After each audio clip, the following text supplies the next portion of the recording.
Welcome to SeatGeek Amplify, where we profile sports technology solutions to drive results for your sports business. In this SeatGeek Amplify episode, we learn how SeatGeek is disruption ticketing to deliver a better experience for your fans. Here's your host, founder of SeatGeek, Sean Callanan. Welcome to the SeatGeek Amplify series presented by Seat. Seat will be at Salt Lake City, July 14, 15, 2023. You can register at seatconference.com. This episode will feature SeatGeek. I know that's a lot to take in, SeatGeek, Seat and SeatGeek all in one episode. Very happy to welcome Jeff Ionello. He's the head of sales, North America and executive vice president at SeatGeek. Jeff, welcome to the podcast. Sean, thanks for having me. Really appreciate it. It's good to be here with you. No worries. Before we dive into SeatGeek, I want to get a little bit of your background and your ticketing background. How did you get your start in sports, but you know the field you're in now in the world of ticketing? So I am a story like many others coming out of college, where you were trying to get into the sports space, and I knew at that point, which put me maybe a little bit of a bump above others who were trying to figure it out, that I wanted to be in sales and I wanted to be on the revenue side of the business. I graduated UMass in 2002 and then became a ticket sales rep, an inside sales rep at the New Orleans Hornets at the time. People are going to, in 20 years, really mess up this Hornets Pelicans thing. Okay. And then shortly thereafter, went over to Phoenix in January of 2003. And I was there throughout really the growth of my career for about 11 years under Rick Welts first, people like John Walker, Mike Tillman, Drew Cloud, and others that really believed in career growth, and was able to be fortunate enough to move up from an account executive to our SVP running ticket sales and suites and service there, before going to the NBA Teambo for 2 years and then joining SeatGeek Gulp almost 8 years ago now, which is really crazy to think about what a blur this has been. It's been super long and short at the same time. However, that makes no sense, but it feels that way. No, that's all right. Time does seem to go faster when you get older, and then it seems like it didn't take that long. But obviously, the ticketing industry has changed a long time from those early days of inside sales to the Phoenix Suns to then working on ticketing strategies at Teambo, like seeing what teams are doing in different spaces. What made you, what was the draw of SeatGeek going from, team side and then working at the league, at the NBA to go, hey, I want to work with SeatGeek? Yeah, it's a great question, Sean. One of the things that makes us unique and special is DNA/people. We're unique in that way that we are built by two technologists and business analysts who coded the first version of SeatGeek out of a coffee shop in Boston in 2009. And what I was looking for, what really attracted me, is hope, inspiration for what could be better in the future, and FOMO. I didn't want to miss out on what I believed would be something that would be transformative for myself and peers. And I'm somebody who was driven by best practices. One of the reasons why Teambo was attracted to me at the Suns and why I was attracted to Teambo was I believe I was fearless. I was an innovator, somebody who was not scared to put things in practice for the first time, or one of the first. And I wanted to drive that. We're at this 15-year period plus-ish of amazing technology renaissance, yet it's 2015 and ticketing looked a whole lot like it did during the Reagan administration.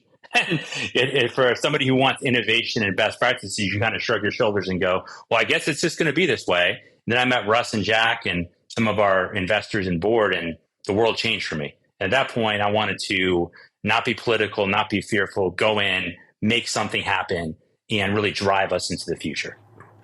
So you spoke a little bit about the SeatGeek origin story of built out of a coffee shop and being a new player in the ticketing game. What was it? What was that genesis, that initial piece, and then how has it evolved? In your 8 years. Yeah, it's one of those romantic tech stories where you have Jack and Russ, who are college roommates in Dartmouth, and they start a furniture rental company and join consulting firms and hate it. So they quit, and then they go meet at Espresso Royale, which I think is called something different in Boston now. I have a lot of friends there. It's a great, great city. And they meet at an Espresso Royale and they bring new ideas every day. And it was during this Boston sports renaissance where they were both sports fans, both music fans, were like, man, why is it so hard to buy a ticket? Why is it so difficult to understand what price to purchase at and what and what site to buy on? And one of their inspirations was a guy named Steve Hafner, who was also a Dartmouth graduate, who is now and was the founder of and CEO of Kayak. Okay. So if you remember back at SeatGeek's first several years, we were known as the Kayak of ticketing. But they took some inspiration from Steve along the way, who's now a current board member, and they created a pricing site. Let's help you figure out which site to buy the best price on. And then from there, decided to bring all the sites in and be a marketing arm and grade them and figure out where you should buy at if you're a consumer.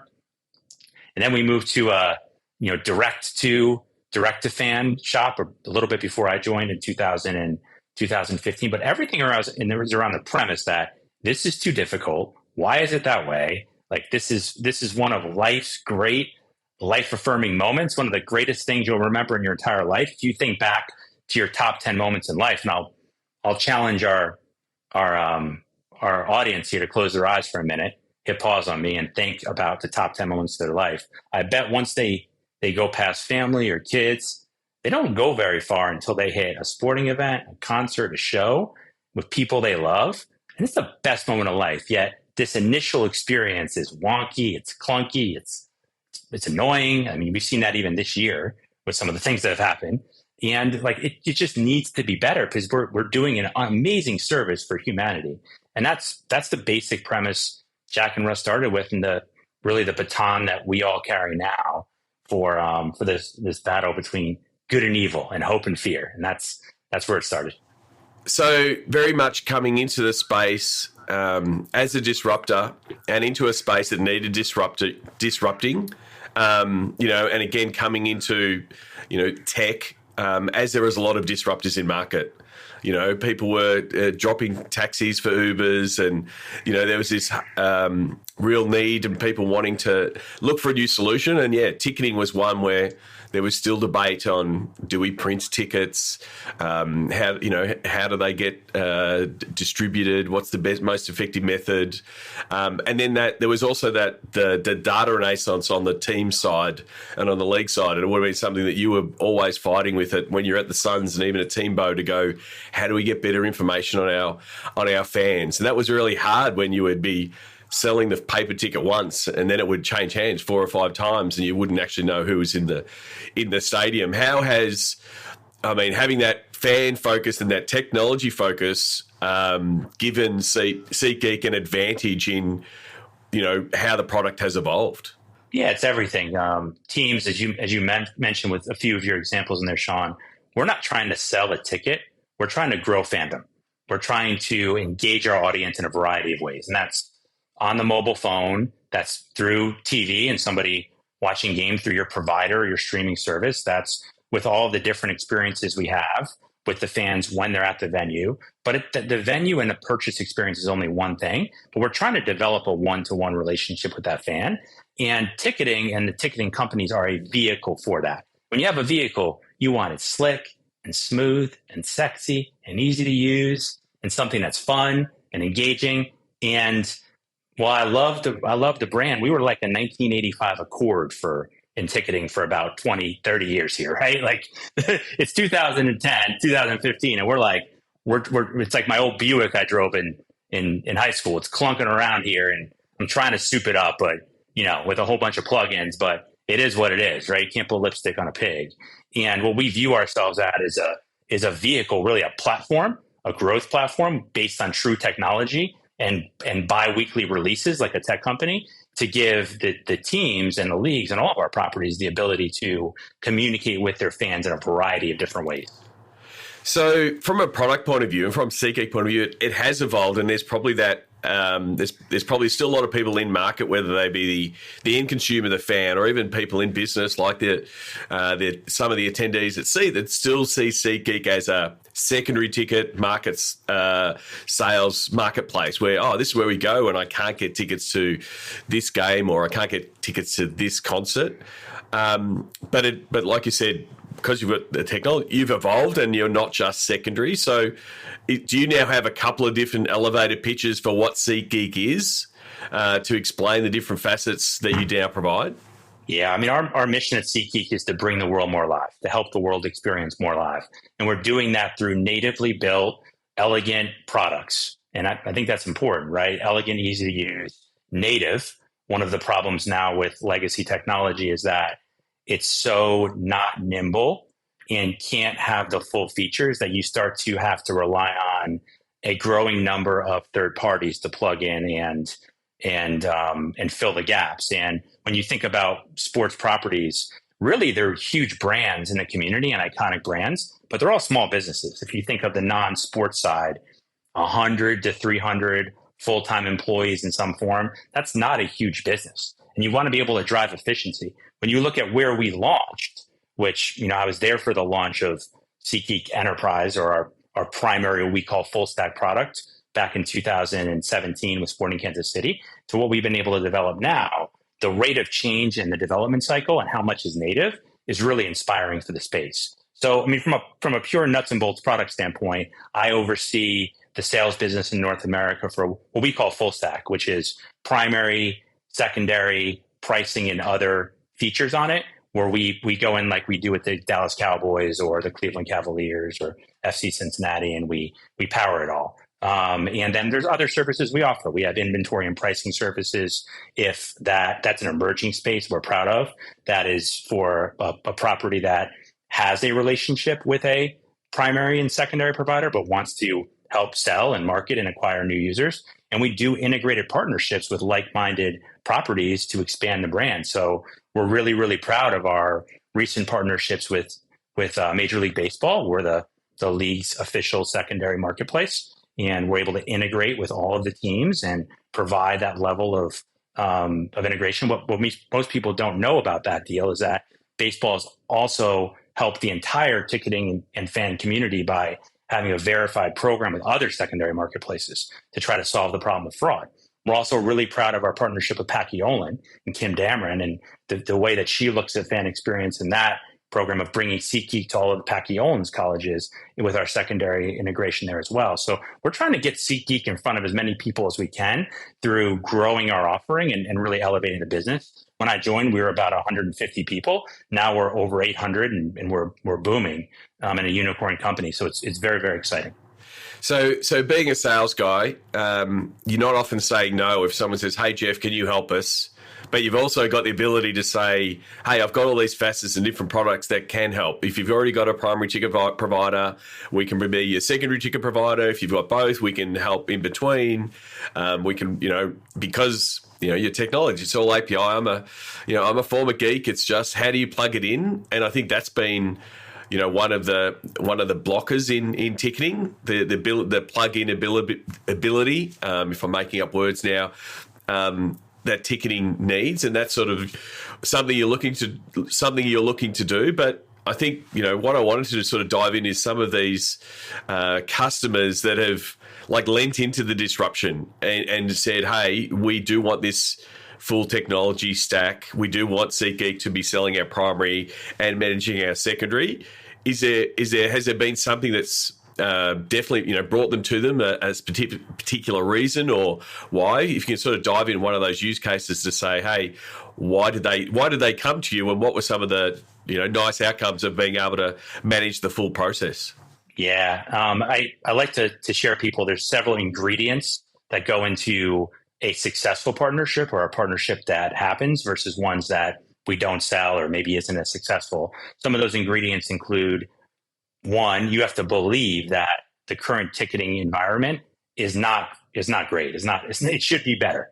And the second one is you have to have value in SeatGeek, not just being a utility, but really enhancing that fan experience, our fan-facing dominance in the space, which is which is there's data to point to that with less fan friction, higher NPS scores that we have. That there's value in that. It can't just be about economics. We've made a monopolistic driven category that was depressed into a category, but now we frequently get outbid candidly on deals. It has to be strong commercials, but it can't be buying a deal. And there has to be a willingness to have a staff under you that isn't going to try to disrupt in a negative way and not change. There's a lot of change resistance when it comes to ticketing, personnel, and IT and finance, and there has to be that real vision there to be able to change. And there usually is one singular bold executive that says, "Hey, this is us. This is our DNA. Come with us." And that's to their internal team, and follow me, and you're going to be safe. The example comes to mind with a number of them. Nick Barlish at the Cavs, Jake Reed, who was our first client with Sporting Kansas City, who we had it's crazy to think we had no real product. We were building it as we went with acquiring a ticketing company. And, he said, "No, this is better for our fans. Like, come follow me, staff, and we're going to make this thing happen." And those expectations made it successful. And then Chad Estes, who is somebody who is a mentor of ours and is the head of business for the Dallas Cowboys. He told me when I checked in with him a few months ago, "Hey man, like 5-6 years ago, we were a little bumpy at the early phases. We didn't have features built yet. That it's our DNA. We're no fear. We're about our fans. It's our culture. We left Coke for Pepsi. We did things that were disruptive, and it's just who we are." Now, I think that permeates itself to be in a number of ways. If you want something better in pricing, we could do that for you and helps you sell inventory without switching the whole thing. If you want to be part of a disruption by being part of our integrated partnerships, we bring that to you as well. But if you want the whole kit and caboodle, we of course do that. We believe we objectively do that best in class. And true believers, that's what we want, true believers in this space.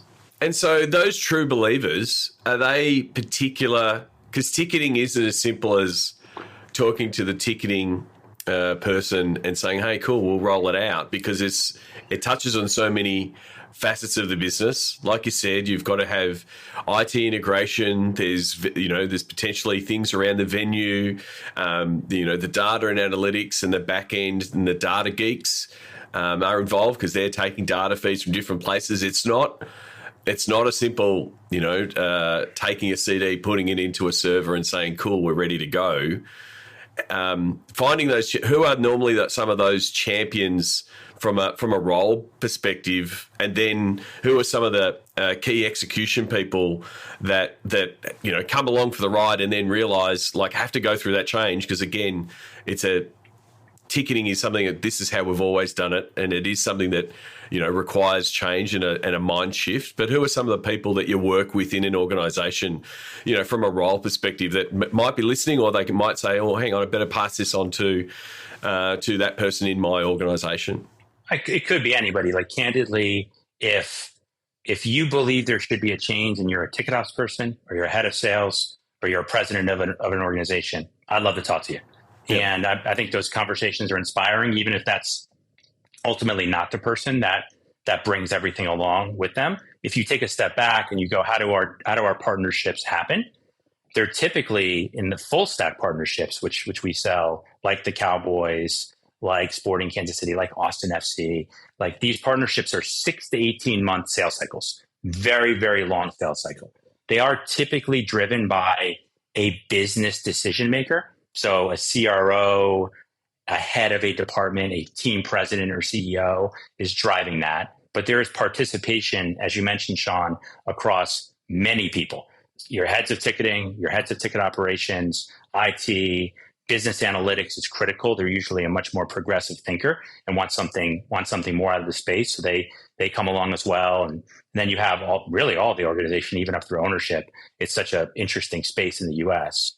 And those are decision makers that play a part of it. And on my side, it's not just me or one of my salespeople. It is our solutions consultants, who are sometimes commonly known as sales engineers. They're that voice and intermediary who come in after our initial story, and they will work with a variety of teams. They'll map what integrations are actually taking place now, what features and functions are vital to that organization. Then we'll come back a few weeks later and we will show them what we call a vision match, which is really a technology vision for the space. And how we have changed is noteworthy as well. And over the past year and a half, we have some properties that come in and they're fishing around for money and fishing around for a check, or we have experienced some, early ticket ops resistance and some, candidly pretty rude and inappropriate behavior in our early pitches. And we've just told those properties that we don't want to participate anymore.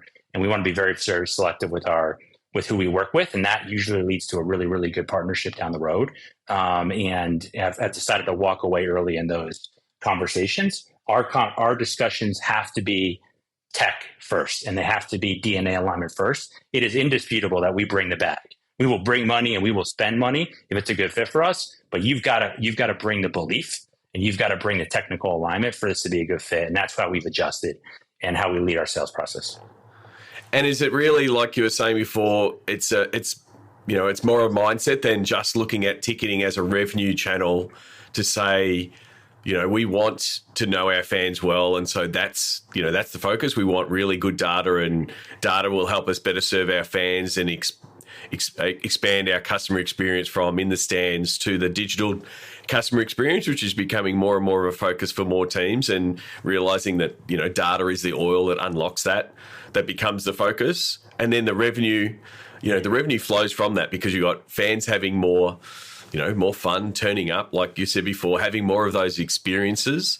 So it's either that data piece, or that pure fan piece of needing to better understand what their fans are doing, making sure it is easier, having too many, having the problems of having too many staff dealing with too many ticketing requests or too many complaints and too many customer services. Is it really become that mindset piece rather than one provider coming in is another provider coming in, and it really just changes a 1 or a 0 in the balance sheet, and it doesn't really move things for the organization? Yeah, just the 1 to the 0, the 2, or the whatever it is, it never works. Like going in and putting your name on something, it sounds like a good idea to begin with, and it's a shortcut for both sides, but it never plays itself out into being anything that actually consummates. It's a zero-sum game. And what I would say is those ingredients I mentioned before, and that true belief is paramount. That's core to it. But then we have to show, if you believe that, if you close your eyes and look 4 or 5 years down the road, and you believe there is a future vision for the world of ticketing, and you believe in our story and what that is, then you have to believe that we're the best company to take you there. We believe it's all of those things and more. That's why the sales cycle is so long, Sean. The fundamental ingredients are DNA in people, and then our belief of how we innovate. So being a data and almost a research arm first in talking to our clients, talking to the fans through survey, through case studies, through focus groups, really understanding what's important to them, and then building products that relate that, testing those products, making sure they convert. And then through that, you really build fandom. By those great products that you build that one-to-one connection, whether that's us building native exchanges or upgrades, or bucket in flex plans, or really our product that we are most proud of at this point is Rally, which is a one-to-one fan experience platform where I could speak to you as a super fan differently through your ticket, or I could speak to you as a family of 4 differently. And what we're trying to get to is becoming a platform for all of our clients to speak to the fan one-to-one, and to have such an easy-to-use, elegant program that it's so easy for the fan to transfer. They are capturing more names. You capture more names, you speak to those names individually, you build and you grow a fandom. That is an inspiring story for most. If you believe it can be, if you believe it could happen, we'll show you why we're the best company to bring you there. And is part of your advantage in, you're always looking for change and benefits for a customer, that you do, and you're having that product focus, whether it be a product for a fan, whether it's, like you said, a new type of ticket. But we've got, if you go back to your Phoenix Suns days, the fan market and the fan behaviour and the ticketing is so changed. I'm sure when you were in inside sales, you were trying to sell, trying to get someone to a game and then get them onto a season ticket plan and then lock them in and then where am I going to go find the next one where, now we've got a new generation that, has grown up with Uber, has grown up with on-demand, who just wants to go when they want to go. Yes, they might become season ticket holders. That's sort of the goal, but they also might not. And so you've got to keep developing different products. And so are you workshopping those type of different products and finding, what's working for the Cowboys might be working differently for Sporting KC, but you've got the ability to pull and some of those, modules, if you like, getting in full tech mode. How does your sales team work with your tech team to say, oh, this is what the Cowboys need and this is what Sporting KC needs and this is what the Cavs need? How can we bring that out? Is it a new feature? Is it a new ticketing product? What's the kind of cycle on that in keeping SeatGeek as a product and as a platform fresh and always offering new things for clients? Yeah, it's a good question. You touched on it before about the changing demo of the fan base. Brings me back to 2 Thanksgivings ago. I'm here with having friends Thanksgiving because of COVID. And my 2 little kids come in with their little friends from the other room and they go, Daddy, Daddy, Daddy, can we play Roblox?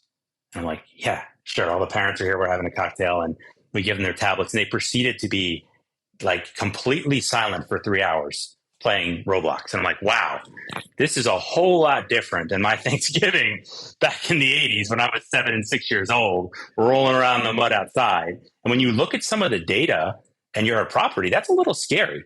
The way that Gen Zs and now who they are, which is alphas, are consuming content. And all the stats that you see, I mean, one that is, I believe Morning Consult said that 47% of Gen Zs in a survey have never watched a pro sports event. I mean, this is like mind-boggling, scary stuff. So we have to be better digitally. We have to engage more thoughtfully. And whoever has tools that can evolve with that and arm your teams with those tools is going to win. Like our belief is, yeah, it's different, but just a bit more complex. You're trying to nurture more and find hand raisers out there with the types of tools and technologies that you're doing. You're trying to speak one-to-one with thoughtful messages on that. And how we actually decide to build products are through those data and insights and all the research we do. We literally have a department that is dedicated to doing this, speaking to our fans, researching fans, doing surveys, bringing that data and sharing with our teams. And then we have, Sean, a client advisory board. What most people don't know is we ticket 50% of the Premier League.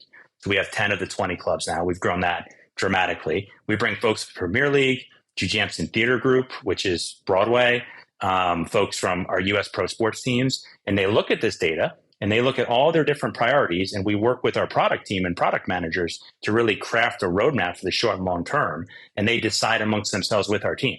This is refreshing because it's not that the other legacy ticketing companies and the largest one don't want to do that. I'm sure they do. But when you have really, really old technology that was built in the Soviet era, it's really hard to develop and craft products. So why even try if you're not losing market share? But that is how we decide, is by researching fans, sharing insights, and then innovating based on that feedback from our client advisory board and beyond. And are you also, as stadiums change, and especially to cater that new demo, 15 years ago, there was never a ticket for, hey, just turn up and stand near a bar and there's going to be a game of football or basketball behind you, right? And it's like, what would that ticket be? Like, oh, no, you have to buy a ticket in the top bowl, but you can stand in this bar. And that's, because it was really, it's like, no, you have to have a seat. You have to sit in a seat. But like now we're getting, stadiums being built that are, part nightclubs, and not stadiums at all, and so being able to say, yes, we can turn on that ticket, be able to sell that ticket, set a capacity for that ticket, is, again, are those things that you're adapting to as the needs of both the teams, but also as these stadiums start changing to say, where does this ticket get me? And like you said, it becomes a utility, so you're still scanning it in different parts of the stadium to know which area that you can get into. Yeah, it's a really good point. If you look at where SeatGeek's UX was on a single purchase, primary or secondary perspective 7 years ago, and where it is now, it's unbelievable the change and the amount of copy and entitlement info that's there and still easy to use is really inspiring. One example is Lisa Manning, who runs, really leads all fan experience marketing for the Cardinals, and Steve Ryan, who oversees business development. We talked about this early in our partnership and ideating what that could look like. If you look at that experience, you can now really filter down from the mobile phone into 50-yard line, visiting and home team sidelines. There's a number of information of what the ticket includes. You can now purchase upsell products, and you can really create your own and build your own experience, your own fandom. And if you can do that, you're really guiding the fan to have a better, more memorable experience.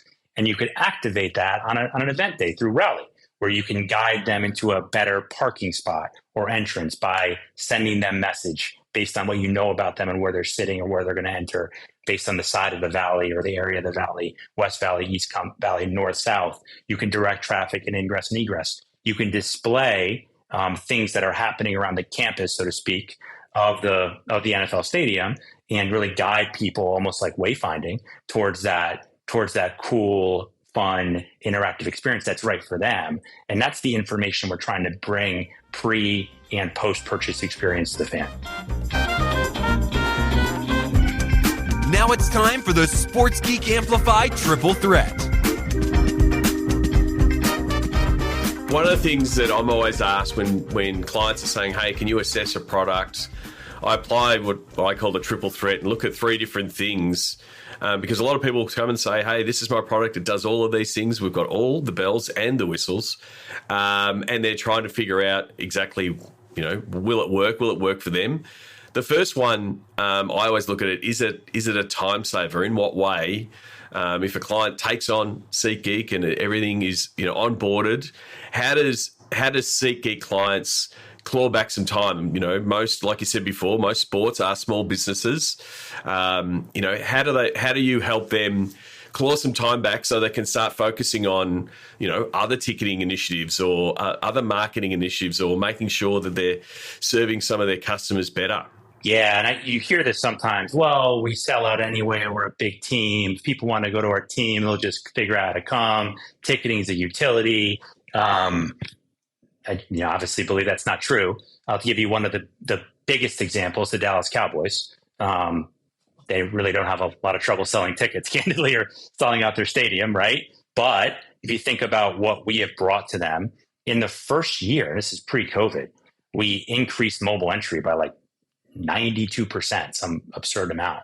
And when they tracked customer service issues, we dropped it. They doubled mobile entry, and we dropped consumer issues by 92%. 92% less issues.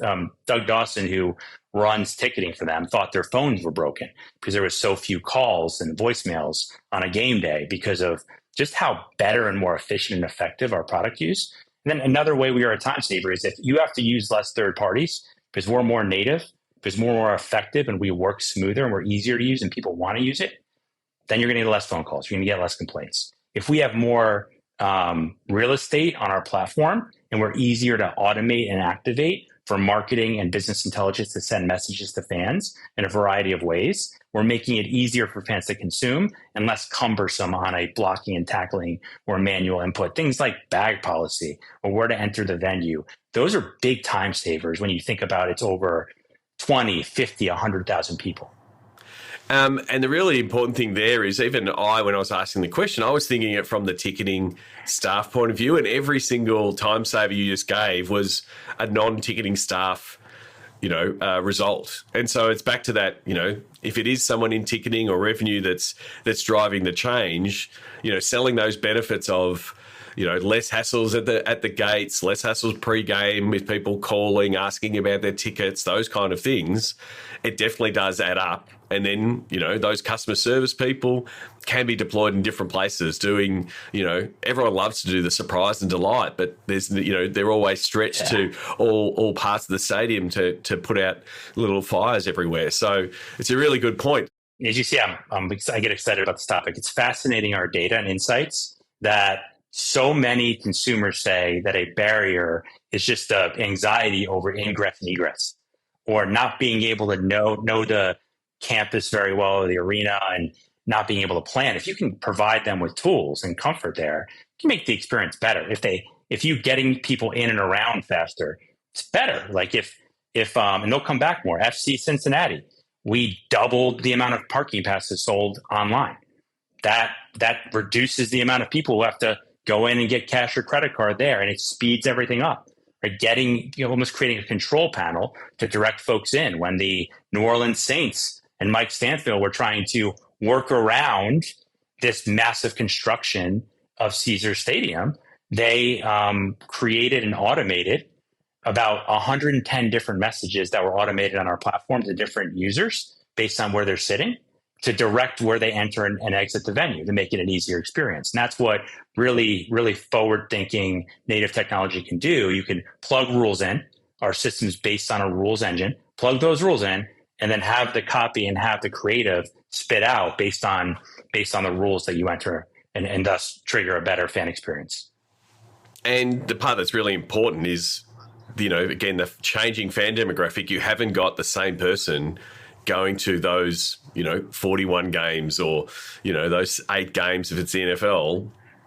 You still have those rusted-ons that go in and they know where they go. You're always going to be having these new fans that are coming to your venue for the first time. And so that experience is critical because they don't know to go to Gate E or to head to Level 3. So it's a really important one. The second one in the triple threat is money. I'm not going to go full Jerry Maguire here, but a lot of teams will look at it and go, show me the money. How do you go about saving us or making money? And that's pretty much most of the time when I'm looking at technology, it's like, how do you help save money or how do you help make money? You've already spoke about it's not the key focus. It's not the driver. It's not the way you walk in. But what are some of the budget efficiencies that you come, using SeatGeek in either the full stack model or in multiple pieces? And then the other piece is, are there some nice revenue uplifts and some nice little surprises once you start getting the system moving? Yeah, and to clarify, Sean, we don't come in with here's a big upfront cash or a check, and this is the way to do a deal, and let's sign in a week. We want to go through that diligence process that we talked about and really understand their business and grow. Now, we do think we bring strong commercials.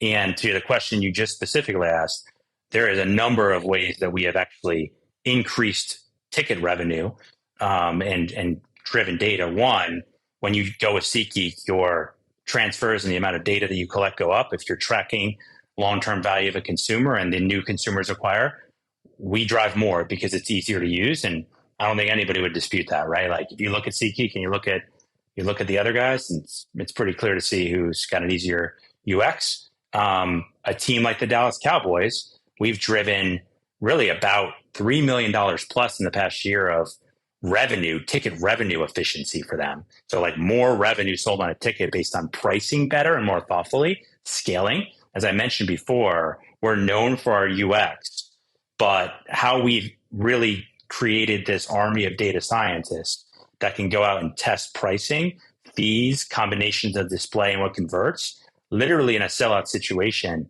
for all of their events, even third-party events. We've driven 7 figures plus of real revenue for a team that sells out.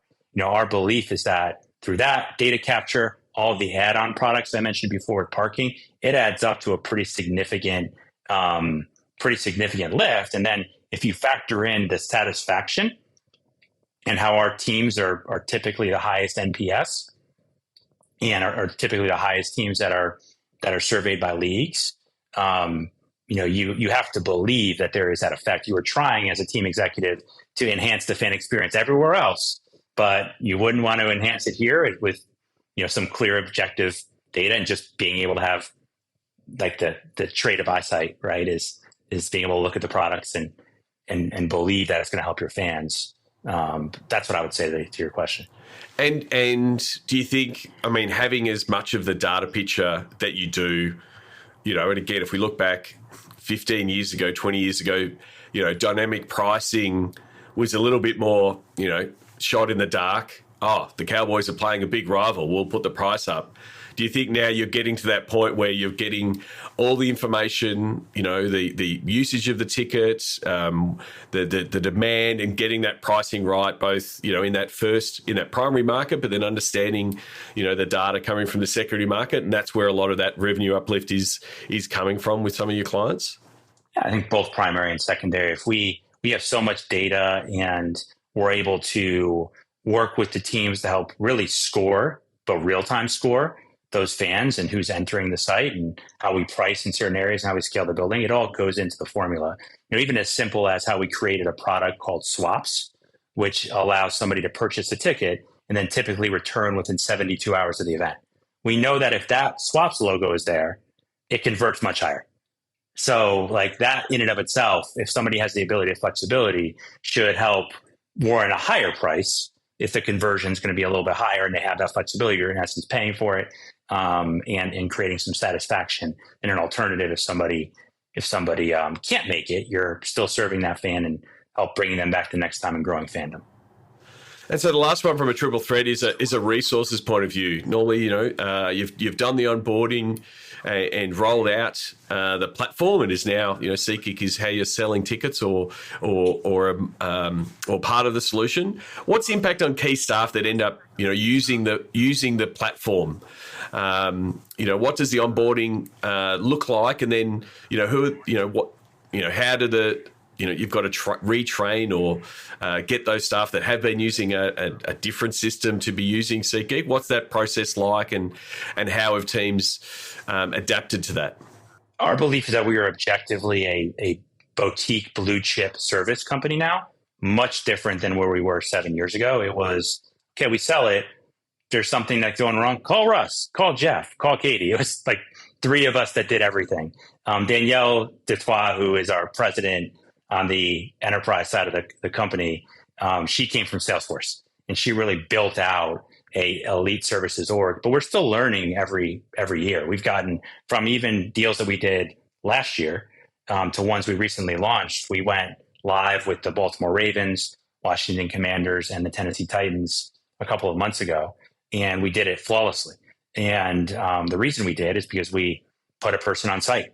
And we found and discovered that even if you're doing great training and you're going great through implementation and you have resources, having somebody who's a combination of on-site and remote dedicated to that team to help the power users and operators feel comfortable with the transition is such a great financial investment in what is a massive partnership.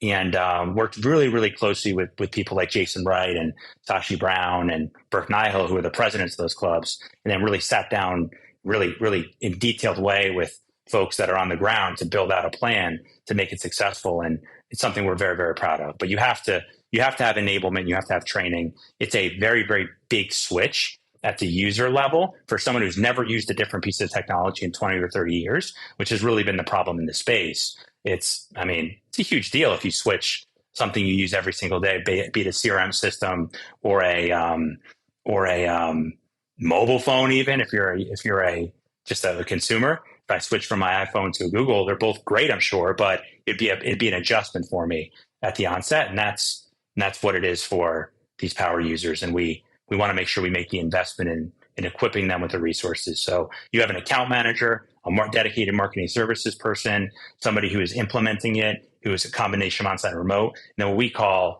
a CSS, somebody who is really there to be that blocking and tackling operator with you side by side through that first period of time. But I'm guessing your customer service people are also, those end users are a big part of the experience.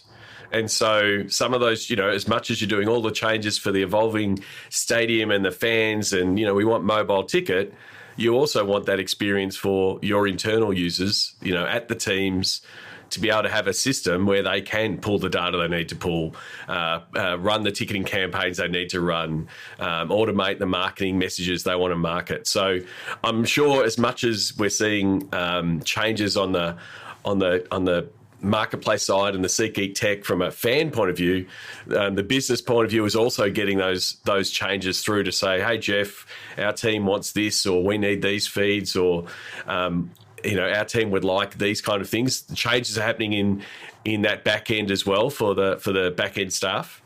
Yeah, our back end is called Unify, our enterprise piece of software, and we literally rebuilt it over the past 3 years. And if you think about where we were from a consumer standpoint and where we are now, and you think about where we are from a back office standpoint, feature set wise and UX wise, we believe that to me, the back office features have grown even more than the fan facing one, which is dramatic. If you think about some of the other legacy systems in the space and what they looked like in 2007 and 2016 and what they look like now, pretty darn similar.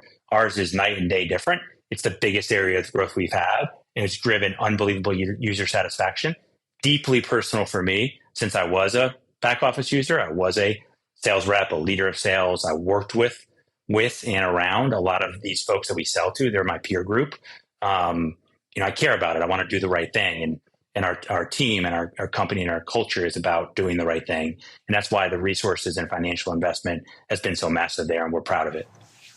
Well, terrific. Well, this is where I would implore people who are listening to come along to Seat. Go to seatconference.com. Hope to see many of the people I know in the digital and data space and ticketing space. So come on down, connect with the SeatGeek team. If anyone comes up to me and says, "Hey, Sean, I listened to the Sports Geek Amplify series presented by Seat. I really enjoyed the conversation with Jeff from SeatGeek. I will buy you a beer because that's a tongue twister." But if you reach out to me, if you want to find anyone in the SeatGeek team, let me know. I'll point them your way. Jeff, there's going to be a fair crew at Salt Lake City. You'd be happy to have a chat with anyone at Seat. Yeah, I mean, I'm Jeff at SeatGeek.com. There's no alias, no code. If you're the first Jeff, you get your first name. So I'm Jeff at SeatGeek.com. I always love talking to true believers. This is a special conference, and huge thanks to Seat and Josh Barney. Real Salt Lake and the Utah Jazz are two of our 16 new signings in 2022. So it's a special place and community for us. And we're so proud of those relationships and excited to see friends at the conference and talk about something that lacked before SeatGeek get here, which is inspiration. Like let's get inspired by ticketing. Let's believe what it could be in 5 or 10 years. And if you think that could be possible, we want to talk to you. Definitely. I'm going to wrap up. I'm going to do the Sports Geek pitch. This is where I'm going to present your pitch back to you after having this conversation. Hopefully I get it right. It can be refined further at Seat, maybe late night in bar, but I'll give it a go this time. You know how ticketing is an evolving landscape, but a real tough customer experience. What SeatGeek do is they help teams and venues create a great fan experience via a ticketing technology solution. In fact, they sell millions. That's right. Millions of tickets to sports and entertainment fans all over the world. So that's what SeatGeek is. And again, as I have sometimes been confused with SeatGeek, and I'm okay with that. I'm happy to hang out with geeks all the time. Jeff, thanks for coming onto the show. I will see you in Salt Lake. So that's it. Sports Geek with SeatGeek going to Seat. Say it 10 times fast and record it and win a prize. Exactly. So you can go to sportsgeekamplify.com/SeatGeek. You can go to SeatGeek.com. Obviously, there'll also be links at sportsgeekhq.com. You can reach out to Jeff at SeatGeek.com. If someone mistypes and sends an email to Jeff at sportsgeekhq.com, guess what? I will forward it to Jeff. And don't forget, go to seatconference.com to register. See you in Salt Lake City. Jeff, thanks for coming on the show. Nah, thank you, Sean. It was a lot of fun. I appreciate it. Have you listened to the Sports Geek Amplify series presented by Seat Conference?